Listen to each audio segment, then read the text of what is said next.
ಪ್ರಧಾನಿ ನರೇಂದ್ರ ಮೋದಿ ಇಂದು ಬಿಹಾರ ಮತ್ತು ಪಶ್ಚಿಮ ಬಂಗಾಳಕ್ಕೆ ಭೇಟಿ ನೀಡಲಿದ್ದಾರೆ.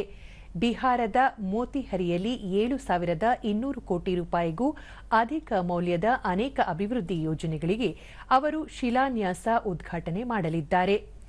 ಬಳಿಕ ಪ್ರಧಾನಿ ಸಾರ್ವಜನಿಕ ಸಮಾರಂಭವನ್ನುದ್ದೇಶಿಸಿ ಮಾತನಾಡಲಿದ್ದಾರೆ.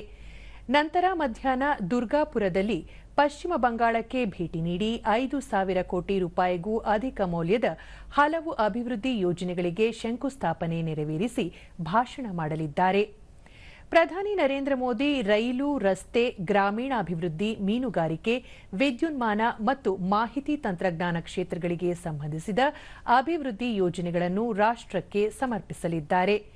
ಪಶ್ಚಿಮ ಬಂಗಾಳದಲ್ಲಿ ಪ್ರಧಾನಿ ನರೇಂದ್ರ ಮೋದಿ ಅವರು ತೈಲ ಮತ್ತು ಅನಿಲ, ವಿದ್ಯುತ್, ರಸ್ತೆ ಮತ್ತು ರೈಲು ವಲಯಗಳಿಗೆ ಸಂಬಂಧಿಸಿದ ಹಲವು ಅಭಿವೃದ್ಧಿ ಯೋಜನೆಗಳಿಗೆ ಶಂಕುಸ್ಥಾಪನೆ ನೆರವೇರಿಸಲಿದ್ದಾರೆ.